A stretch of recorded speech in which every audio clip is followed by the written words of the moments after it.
Welcome to the Social Chase Podcast. I'm your host, Chase, and these are my co-hosts, Jordan and Marco. Hi, everyone. And we have our special guest, Attorney Stephen L. Rubin. Good morning. Thanks for having me. Attorney Rubin is the managing partner of Drazen Rubin Law. He has earned the prestigious title of Certified Elder Law Attorney from the National Elder Law Foundation, a testament to his commitment to serving our community's aging and vulnerable populations. Steve's journey to this role has deep roots. Since he was just 5 years old, he knew he wanted to be an attorney. His clients value his honest, straightforward, pull-no-punches approach, as he brings not only expertise, but also a personal understanding of their struggles. Since completing his law degree, he has dedicated his career to helping families navigate some of life's toughest challenges, from special needs and disability, incapacity to asset protection, litigation, and tax issues. Through his work, he aims to ease the burdens of his clients, providing essential support with skill and compassion. Today, in addition to his legal practice, Attorney Rubin serves as the chairman of the board of the Agency of Aging of South Central Connecticut.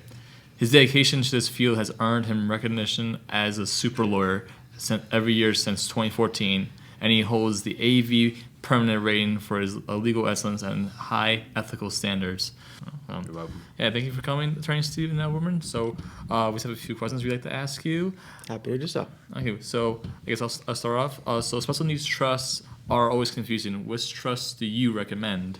So that's a trick question because everyone always thinks they should have a trust or the trust is the answer. Trusts actually fall into different categories depending on what we're trying to accomplish. So the correct trust is actually based on the individual and what their own needs are. So the best way to look at this is when we look in the special needs world, trusts fall into two categories, first party and third party. So first party money is your money. Right. You have it, you take it, you go to the bank, you do anything with it. Third party money is your parents' money. You're getting it from them. You're getting some sort of benefit from them. And when we're getting that type of money from somebody else, how it impacts things like whether we are on benefits or not on benefits can be huge. So what we want to do is figure out how to kind of prioritize what we're trying to accomplish. In most cases, we always want to start off with a third-party trust because we want that money to go in there because there's fewer restrictions around how that money has to be used.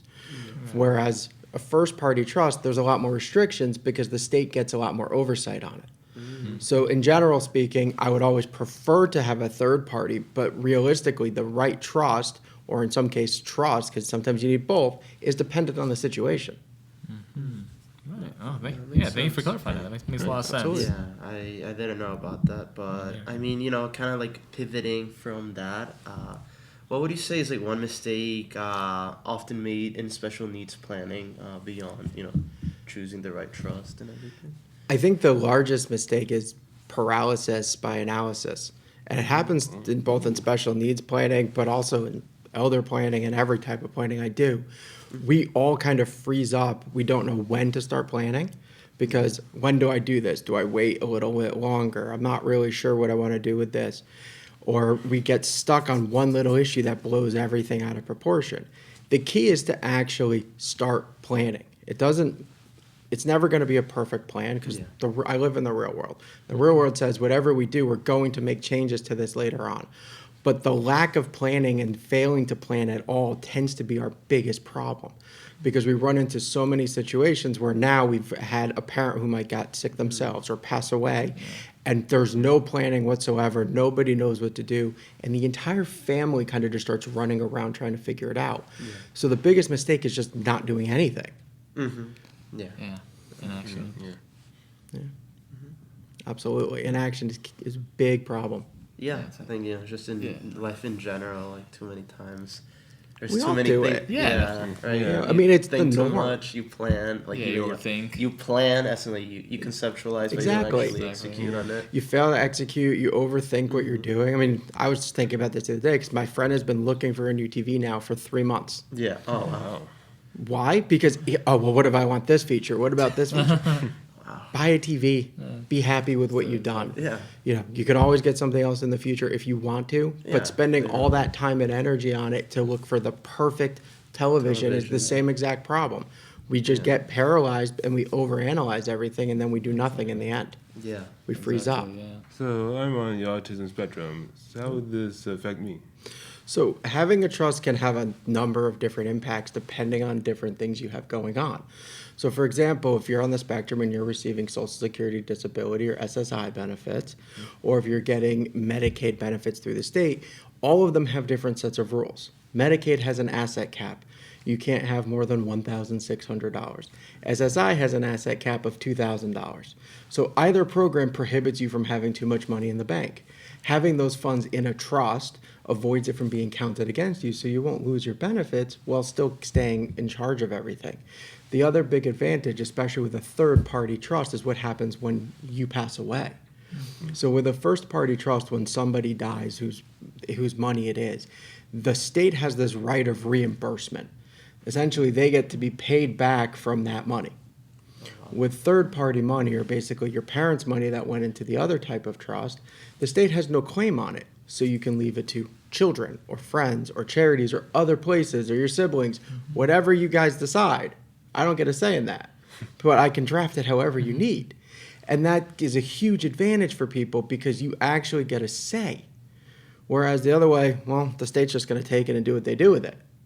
So you get a lot more control, and you get more freedom and more flexibility, and we get more reporting requirements because with a trust, we can do basically anything, right? So I have a situation right now. I have a client, her siblings are going on vacation. We're using her trust to buy her a plane ticket so she can go with them. We're going to pay for a hotel room from the trust fund so she can be there, right? There's all these really cool things we can do, from paying rent or buying a house or buying a car if we need to, depending on the person's ability or need. So realistically, how does the trust not benefit you is kind of a broader question. It's because realistically, you can benefit in a million ways. We just need to figure out what makes most sense for you. So a trust is a really cool tool for that. It's probably one of my favorite tools for anyone to have overall, because it's just very powerful because you can draft it in a lot of creative ways and create uses for it. And there's a lot less restrictions. We don't have to worry about as much oversight. And I don't really need someone sitting over my shoulder every day telling me what I can and can't do. I mean, I kind of already have that. That's what happens when you get married. But, we don't really need it. So you want to basically just make sure that things are working in your direction, right? That you're getting the control. And that's the key. Oh, okay, that's nice. Yes. Yeah, and even those trust had all those different like applications you use them for, like like plane tickets, rents, or like any other Absolutely. like daily life things you need. But that's very fascinating.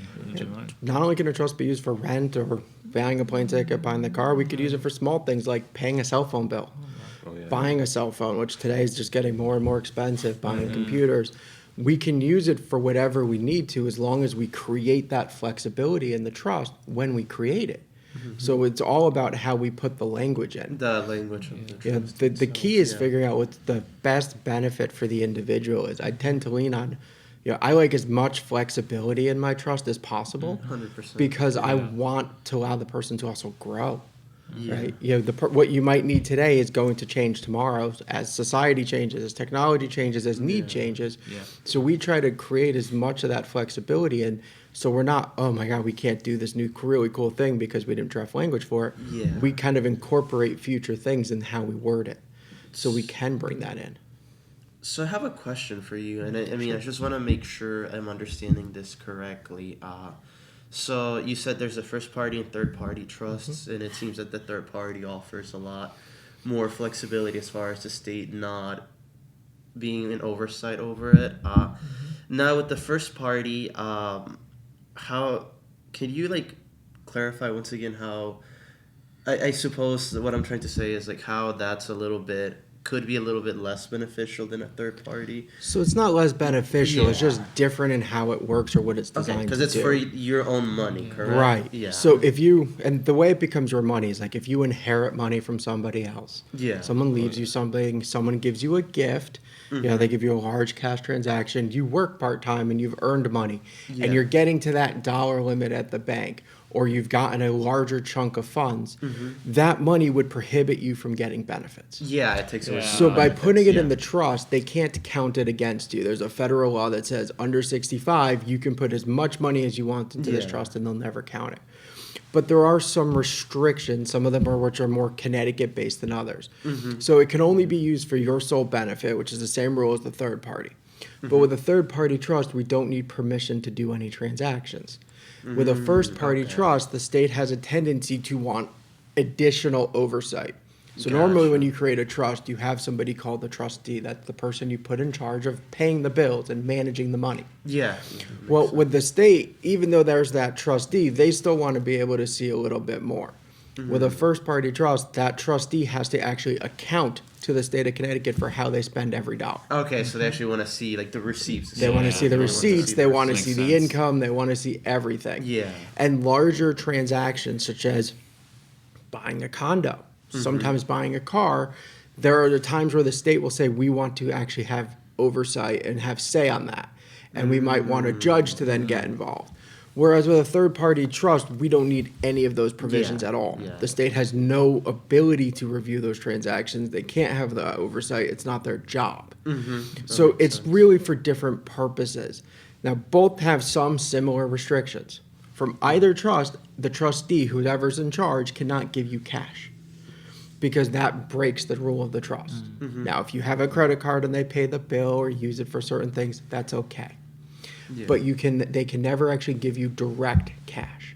I see. Oh. It gets a little more complicated if you're on SSI as a benefit program, because SSI has this rule about how much money you can have outside. So it has this issue of what they call in-kind support and maintenance. And basically what that means is anything that's being used towards housing or food can reduce down your monthly benefit by 1/3. So if the trust is paying your rent, well, then we run into a situation where you may not qualify for the full benefit and you lose about $300. So that's where we have to look at the alternatives, and that's where first party and third party will matter, and sometimes where we have to bring in another type of account called an ABLE account. I've heard that. Me too. I'm glad, because ABLEs are underutilized. They're also wrongfully used sometimes, but they can be very underutilized as an account. Because an ABLE account is essentially a form of a first party account. Now it's restrictive in that you can only put a certain dollar figure in per year. And it's only to be used for that beneficiary, so similar rules to the trust, but the biggest cap is that dollar limit, because you can only put in about $19,000 per year per person, whereas a trust is unlimited. Yeah. But the advantage to an ABLE, and what we kind of call our two-step in my office, is that the ABLE account will not count as a payment under the SSI rules. So we took that rent money, we went from the trust to the ABLE to pay the rent. Well, it doesn't reduce by the third. Yeah. This is where it also gets very technical. So one of the things that benefits you as an individual with autism or as an individual who needs one of these trusts is that you have to have a trustee who pays attention. That is the biggest thing, is we got to find the right trustee. It's got to be someone who actually is willing to learn. It's not as simple as just writing checks, which is what most people want it to be. Yeah. That would be too easy. Definitely. You got to actually monitor all of these different rules and different programs, because if you miss one, it can throw someone off benefits and create a giant mess for them. Yeah. The accidental cases. So you really have to like optimize and, as you said, kind of see like on an individual circumstance, because it may vary. Now, That goes to that whole thing I was saying earlier about planning. Sorry to interrupt, but planning. Because when people do a plan, a lot of times people think, well, my plan is I just need a trust. Knowing we need a trust is the easiest part to figure out. Who's going to be put in charge of that trust? What powers we're going to give them and how? What oversight we're going to create? Because realistically, if our parents aren't here to handle that stuff for us, we need to make sure there's somebody who can, and they need to make sure there's somebody who can, that there's somebody back there monitoring and making sure we're protected. So the key is that planning part. That's where most people get paralyzed, is the whole concept of planning. It's like people think, I just need a trust, and then we sit down and it's like, well, here's 50 questions you haven't thought of yet. Exactly. Well, those are the things that matter, that go into that trust, that kind of make it work. Yeah. So So essentially, a planning has to comprise, really visualizing the future and all different possibilities And you never plan for Yeah. all of them, but what you try to do is just figure out the people who are the right people to deal with those possibilities, the right people who that you can trust to manage it and handle it, because the world's not predictable. I mean, we can predict a lot of things, but the reality is, I always say I'm planning with a broken crystal ball. Yeah. Because I have no idea what's going to happen tomorrow. I wish I did. That's true. My investments portfolio would look a lot better. But, if you could predict all those things. But what we need to do is have someone who can maneuver and deal with those things so that they're ready for the problems and can handle them. Yeah. Yeah. Makes a lot of sense. So, what is one mistake often made in special needs planning? So I think the biggest mistake we see in planning is just the failing to plan. Is that people are don't do it, that they get paralyzed. Like we were just talking about, that overthinking part. So I think that's really the key. Oh, okay, that makes sense. No, and I think, you essentially answered that question, but, as far as having a specific,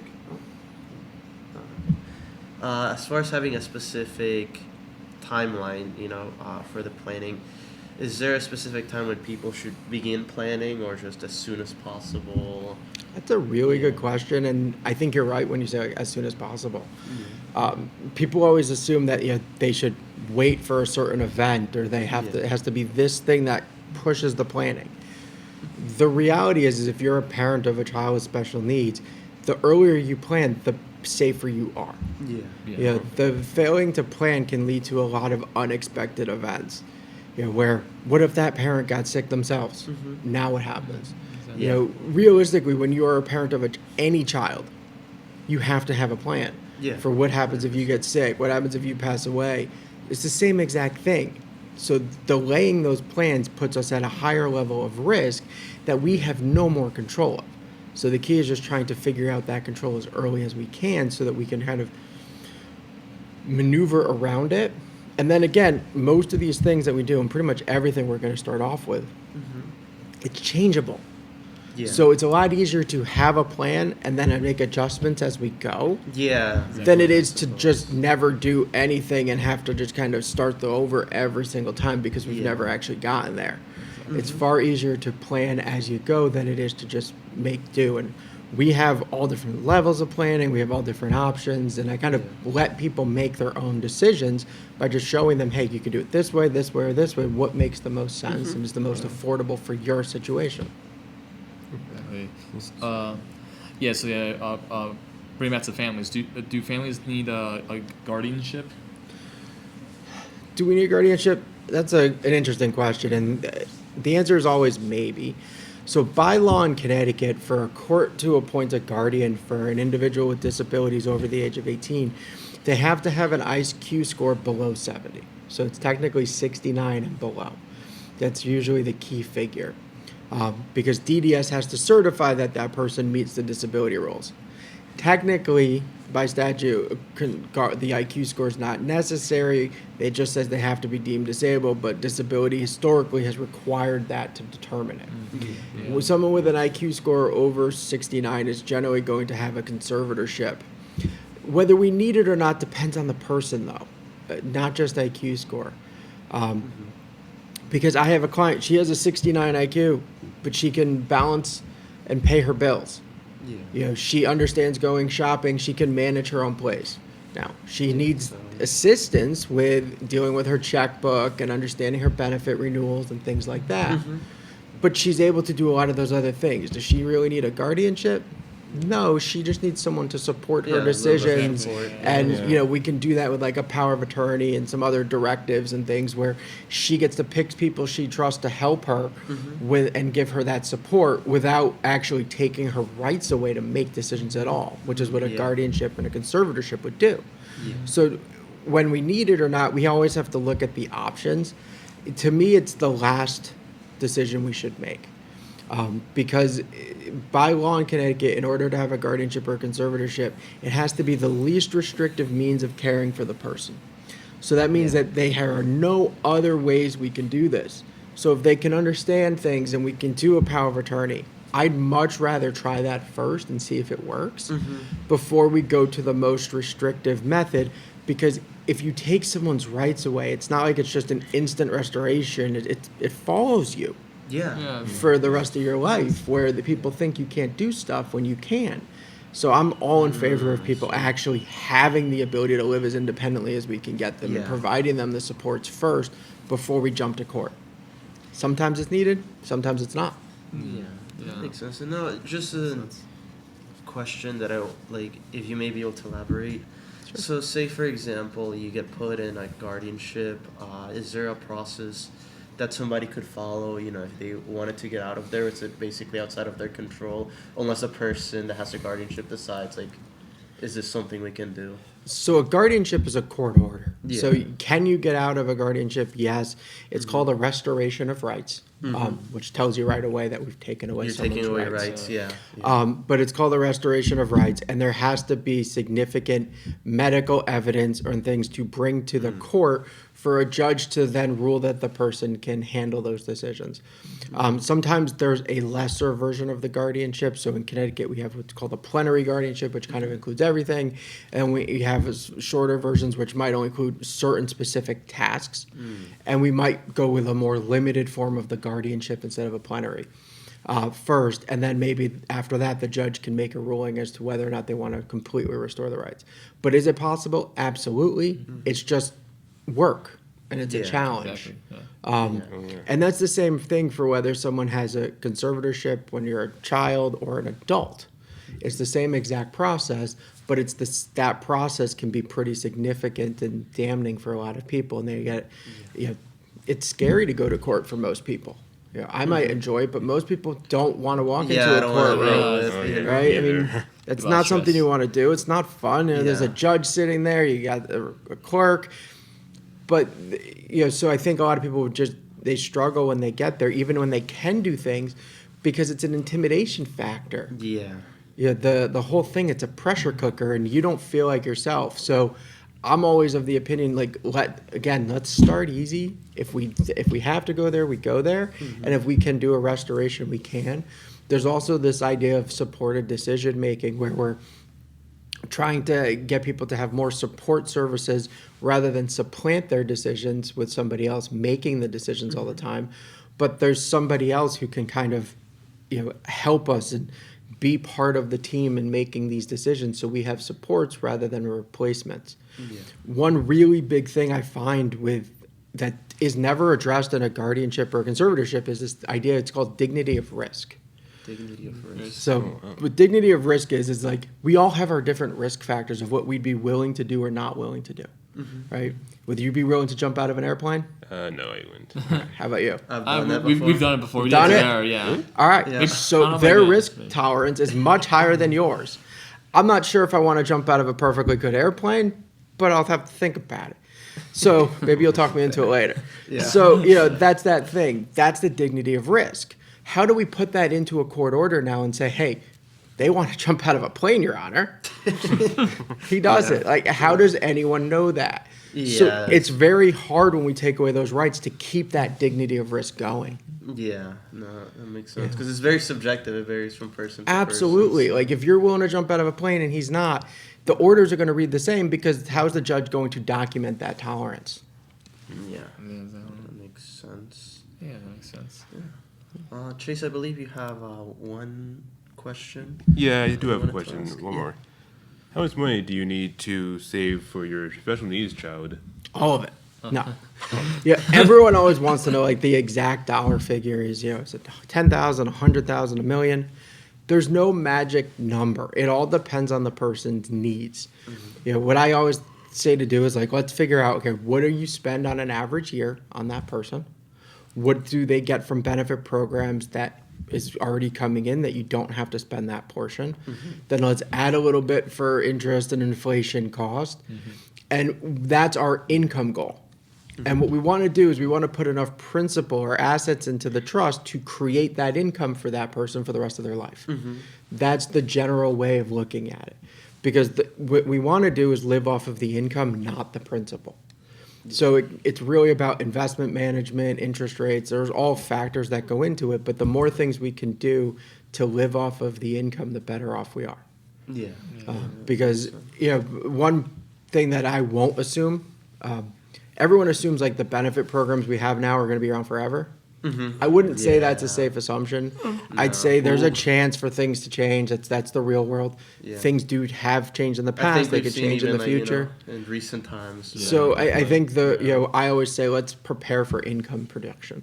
That's the best way, and that's where like buying life insurance and other things that can just become a part of the trust make it a lot less stressful for the parent too. Yeah, because that's money that if something happens, it'll Yeah. be there. And we can set it up. It's like, I regardless. kind of call it the funnel flow, but it basically allows like parents, grandparents, and anyone else in the family can actually put money into that trust Oh, okay. if we set it up correctly. flow. So there's all different ways of doing these things. Got it. Yeah. So there's never a magic number. It's just Yeah. that's kind of my background way of getting there. Yeah. Oh, okay. And I guess just something, again, as an additional bonus question that I myself am wondering is, You could ask it, but we don't have time. You could ask it, okay, and then you wrap up, say thank you for coming. okay. So, Very informative. yeah, it's like, I just Yeah. wanted to elaborate because I thought, like, something we're working with I Chase. got some editing work to do. So Okay, go ahead, you guys okay. ask a question. Yeah.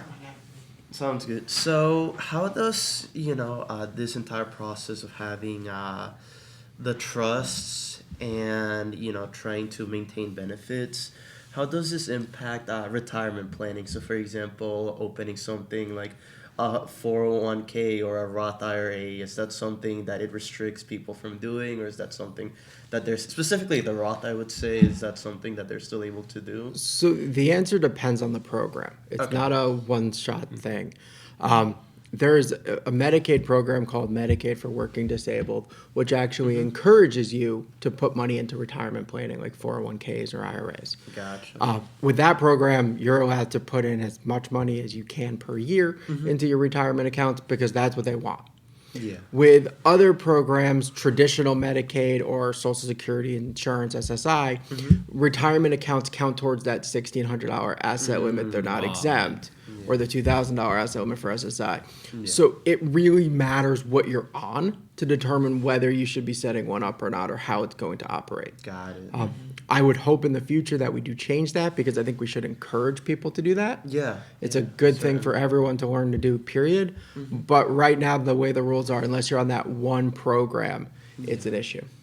Awesome. No, thank you so much. This was extremely informative. Once again, this is attorney Stephen Rubin, and these are my co-hosts, Chase and Jordan. It was a pleasure to have thank you you for here. having Thank you me. for your time. thank you again. And Yeah, Thank you for having me. You guys did great. really It's a lot of fun. appreciate it. Thank you. All right. Well, take care, everybody. Hope to see you again soon. Until the next Social Chase podcast episode.